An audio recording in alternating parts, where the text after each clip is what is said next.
Sam Harris seems to believe that you can meditate your way out of civilizational collapse. Let's get into it. That there's a social and civilizational importance for doubling down on Christianity as a kind of bulwark against this civilizational unraveling on the one hand, or civilizational clash with Islam on the other. It just doesn't make any sense. My name is Casey. I've been a counselor for more than a decade, and I take personal umbrage with the Sam Harris line of thinking that God is just an outdated sky daddy who he has to criticize. And if you take mushrooms and take his courses, you can in fact ascend like Sam Harris and be bigger and better than all the Christians throughout history. Please like, share, and subscribe. Let's get into what he said about religion, Islam, and Christianity, and whether God exists. Many people think you need good Christian soldiers to do this on some level. I reject that idea. I think it's almost certainly not true. But even if it were true, it wouldn't give you any reason to believe that Jesus was born of a virgin or rose from the dead or will be coming back to judge the living and the dead, and etc. So it just simply does not provide a reason to believe anything that Christians must believe in order to be Christians. Sam goes on to say that he doesn't believe that you need good Christian soldiers in order to hold back or be a bulwark against Islam. And quite frankly, then he goes into a tirade about screw you, Dad, as in, it doesn't mean that the gospel is true. It doesn't mean that Jesus lived and all those things. So he doesn't even speak to the point of who exactly is going to be a bulwark against civilizational collapse, and what moral framework are they going to take into it, Sam? Because are we just going on the legal structures of the United States because the world doesn't abide by those?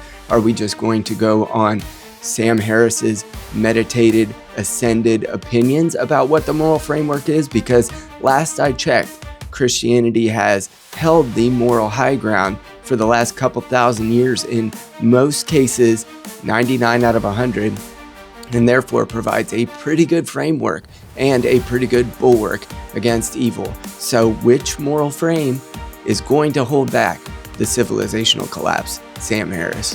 Pay attention sufficiently to recognize that your own mind is the circumstance of a real collision with reality that doesn't lack for profundity, right? You don't have to go to the old book to find out what's profound. You don't have to read the story of, fictional or otherwise, of someone else's spiritual adventures and then merely place faith in them. Sam Harris then goes on to say that it is all within your own mind.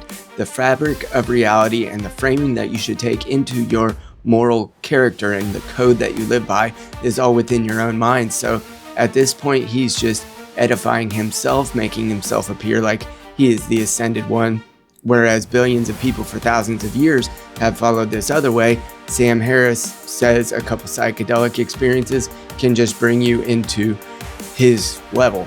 And I can say, as someone who's had a couple hundred psychedelic experiences literally when I was younger, that it does give you some understanding that everything that you see isn't all there is. And Sam Harris is simply taking this materialist framework that what you see is what there is into what he believes is a bulwark against civilizational collapse. However, on the color spectrum, humans only see a very small portion of the color spectrum. Obviously, germ theory and other things that are microscopic weren't able to be seen by the naked eye. So your reality, even through science, Sam Harris, still leaves a lot to be desired, because what happens when a new discovery takes place? Then all of a sudden, you have to rewrite your framework every time. And we know, if you do psychedelics, that what you see isn't all there is. So all that's within your mind cannot be the entirety of the moral framework. The fact is that there is more to the world than meets the eye, and that just happens to be a higher power. History of being directly with your attention, if you can only break the spell of your thoughts and pay attention.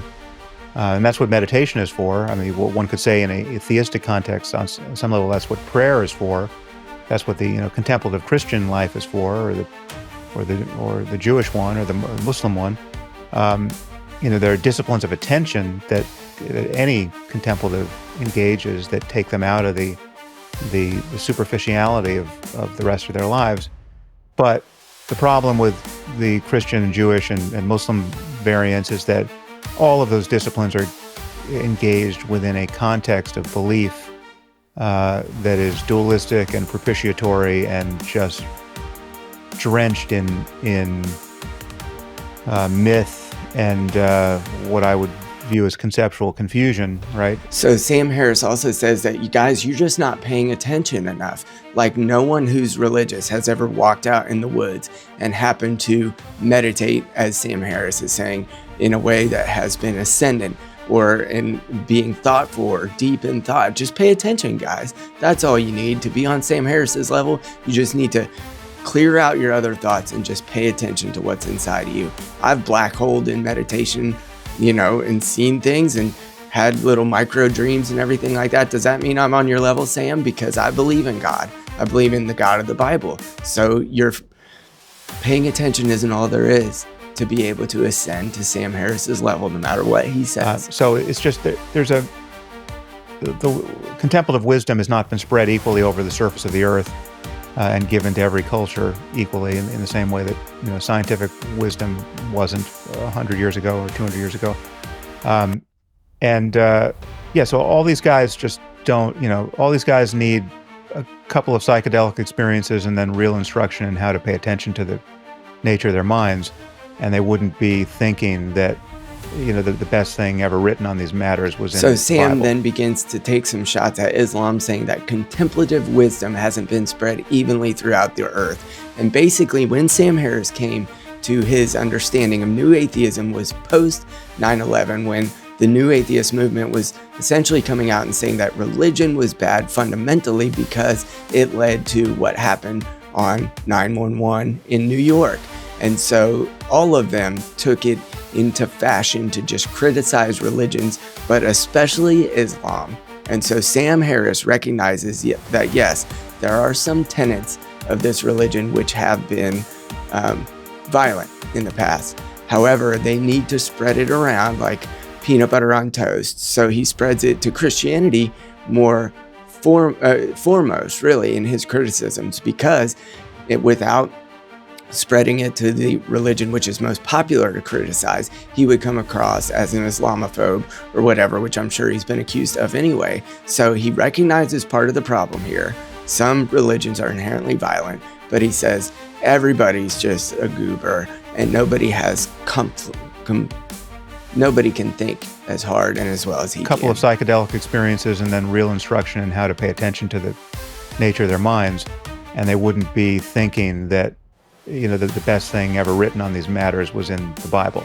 Sam Harris then finishes with a flourish and says that a couple of psychedelic experiences, along with some training in how to actually think, and you won't believe the Bible. So my question is this, Sam, what exactly did you find in your own mind that makes you think that the Bible can't be true because of your own contemplative experiences, your own psychedelic experiences? Because we would all love to know exactly what is the framework of existence, what is the meaning of life, what is the purpose, because you seem to want to impress upon us that you have that knowledge, but somehow it's hidden behind a paywall so that, us normies, us plebes down here, we can't find that unless perhaps we pay your subscription fee to whatever website of the New Atheist movement, the new Atheist movement that Sam Harris happens to be running. The problem, Sam, is you're still running the playbook from 2006. You really need to refresh and start to come into your own, because Alex O'Connor, he frankly has you beat in terms of the debate about whether Christianity is true or not today. And part of that is because he takes an agnostic approach and he's not so fundamentally stiff-arming it, because in reality, I think when Sam Harris takes those psychedelics, trains his own mind how to think, he thinks inside of there like, man, I really don't like my dad. And then he projects that onto a relationship with a higher power, a perfect father, a God the Father, and that's how he comes to these conclusions that everybody else is just wrong. Most of Christians throughout history, they're just wrong. And Sam Harris is right because he ate some mushrooms. We'll ever outgrow religion. So if, AI delivers utopia. No, I think we will. I mean, I think I certainly think we it has eroded and will continue to erode. There are hundreds of questions upon which religion used to be an authority, but that authority has now been ceded to science or a secular understanding of what's real.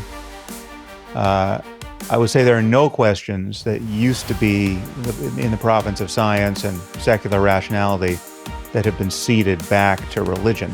Sam Harris then says that when we reach an AI utopia, we will outgrow religion, and that we're already outgrowing it. And I would challenge him that the ebbs and flows of Christianity, and even maybe taking the Benedict option, which I talked about earlier today on this channel, will allow for the proliferation of that religion. Every time it has been attempted to be stomped out, it goes like from dust under the boot and just spreads into the rest of the earth. And every time that it's persecuted, it becomes more powerful. So Sam, no matter what you say and do, and even if AI tries to take over the world and does, and even if AI provides us with all this laziness, the one thing that your worldview can never account for is what is the meaning and purpose? How do you embed meaning in the lives of man?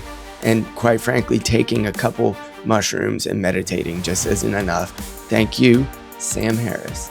If you can support a psychologically rigorous conversation about whether God exists with this new atheist in Sam Harris, please like, share, and subscribe. I'd love to do it together.